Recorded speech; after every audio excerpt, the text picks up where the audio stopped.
Hello and welcome. Today I'm going to teach you how to do a hanging Cluny leaf.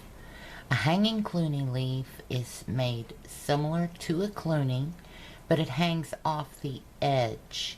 Okay, you can connect to it with a join, alright, for if you want to join several motifs together or whatever. But this is the basic principle of a hanging Cluny leaf. Now this is per Dagmar Pizzuto's instructions.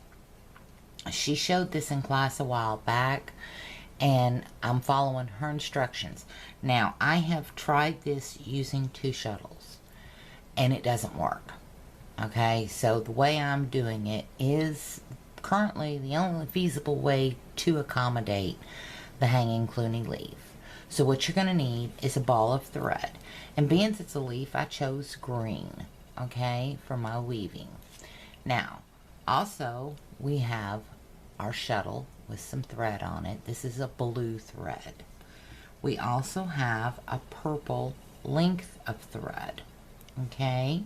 Now, you can use floss threaders for replacement of the purple thread. That's fine. I've done it with the floss threader and it works, but I'm using the thread for the simple fact so you can see what I'm doing and how I'm doing it. The floss threader doesn't give me enough room to work with in order to show you how to do this, but it is a fairly simple technique. You will also need a crochet hook that's just used to tighten up your stitches as you go. Alright, you're also going to need scissors, sharp ones, okay, because you don't want to fray your thread. Now let's get on with it. First and foremost, we're going to pull off of the ball of thread about 12 to 18 inches, not a lot, okay, because all you're using this for is to weave back and forth. Alright, it's the structure of the leaf, okay, so you really don't need a whole lot unless you're going to make a super long Cluny leaf. Alright, now once you're done, get the ball thread out of your way. Now, we're not using the floss threaders, so those are going out of the way. Alright, don't need the scissors anymore right now, so those go out of the way. So now we're down to our crochet hook, lays right there. Alright, we've got our purple thread, our green thread, and our shuttle thread. Now, on the hand, in order to wrap your hand for the Cluny, hanging Cluny, you're going to wrap your hand as if you're going to make a ring. See how I did that? And instead of coming up this way to make the ring, you're going to come over your index finger. Alright? Put it in the pinch. See? Got it in the pinch. See it right there? It's in the pinch. This purple thread, okay? The best way, if you're using floss threaders, I'm going to tell you, best way, hook it on that finger right there. Bring it down, put it in the center of the pinch. Now this is if you were going to do it on your hand, alright? This thread, your green thread, will come in and lay again in the pinch. Okay? Got it? That's exactly what it will look like. This is what you're going to weave with if you were going to do it on your hand. Now, I cannot do them on my hand because I have arthritis in my hands and they cramp severely. I lose my tension and my Cluny leaves look like they are dead leaves. Okay, so given that, here we go. We're going to use the box loom. I got this from Georgia Sites. She has them up on her website. The link is always in the description box for everything you need for each video. Okay, so look in the description box down below for any information for anything we're using today. The thread that I'm using Aunt Lydia's. It doesn't have a lot of twist in it. Makes it a lot easier to work with when you're learning. Okay, when you get into the Elizabeth threads, you got a lot of twists to contend with, and until you've professed the Cluny leaves, use something that doesn't have a lot of twist. Alright, So here we go. We want to leave a couple of inches hanging, okay? And we're going to wrap that thread that goes to the shuttle around the first and the fourth dowel. All right? Bring it into our pinch. Then we're going to take our purple thread, loop it over the center dowels. Bring it into the pinch. Lay it down. The next thing we're going to get is our green thread. Put it in the pinch. Alright, now I'd pull some so it doesn't get in the way. Now what you're going to do is you're going to take the end of the green thread. You're going to see how it's laying across.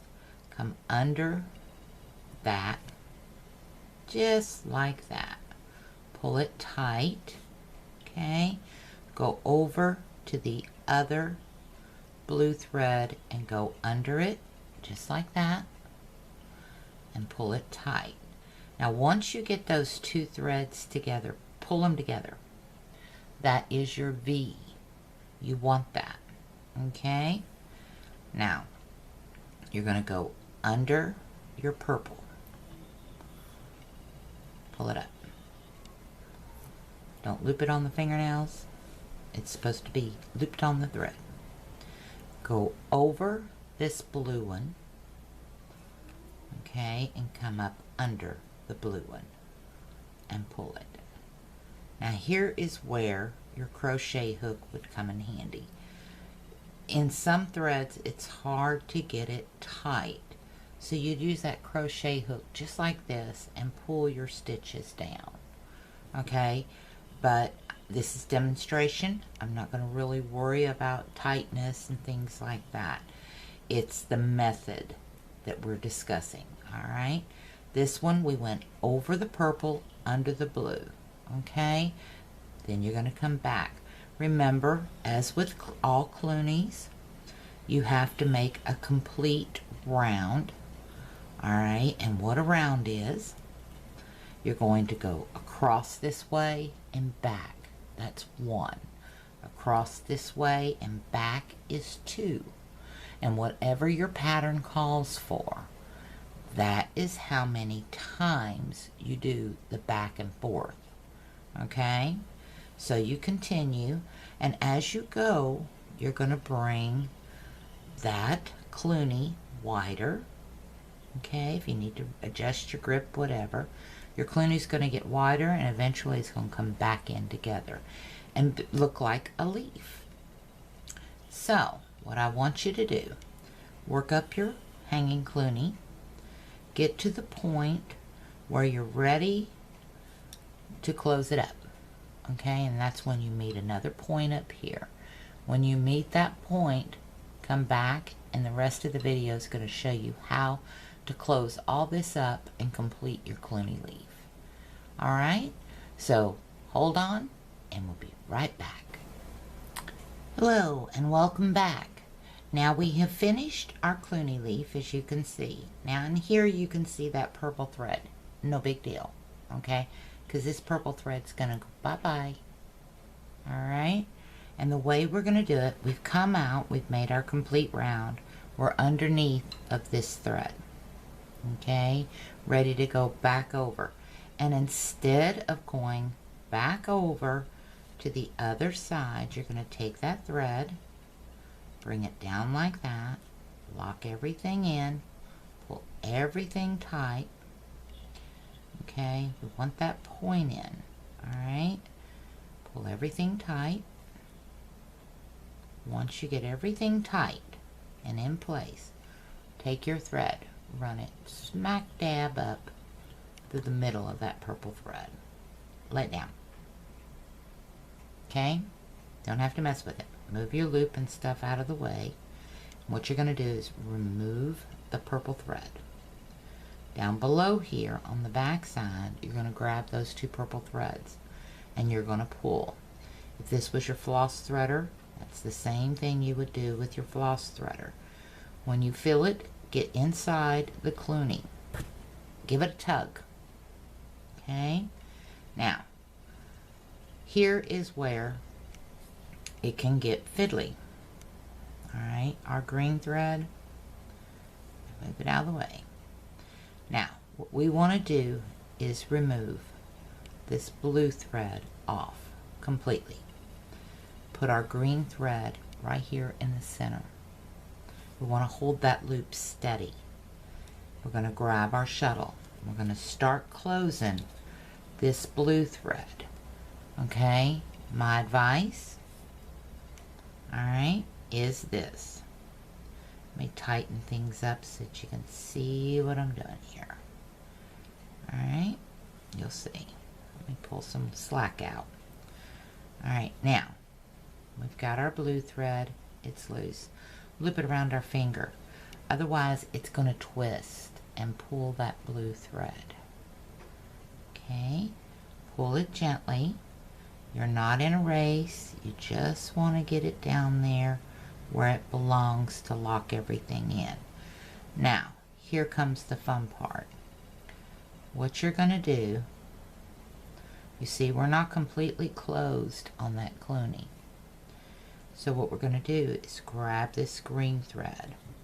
Now you can remove the purple. Pull that green thread, just pull it, okay, slide it up to where you're going. You don't want the twist, all right? Remove it off of our loom. Pull it down to where you have just a very faint little loop. Now, this is a little trick that I do, and it's to keep it, you see how it's twisted, sister, there? Lay that in there, because you want that loop. Now, grab our blue thread and pull it the rest of the way. All right? Tighten up our green thread loop right here. Pull our crochet hook out. All right? And we have our Cluny leaf. And all of our threads are coming out the base like it's supposed to. Granted, it's not the prettiest thing in the world, but that is how you do the Cluny leaf. Okay, so I hope you've learned something. Like I said, all information pertaining to this is down below in the description box. If you were going to continue on, here is what you would do. You could finger tat your chain or your ring with this. You could tie in with your other color that you want and continue on. Okay, but you will have to hide all of these ends. Okay, so plan your strategy if you're going to use this. Alright, so until the next video, I hope you've learned something. I hope you enjoyed this video. Join us in the classes. You'll have a lot of fun. So try it. You might like it. Happy tatting and have a great day. Thank you so much for watching.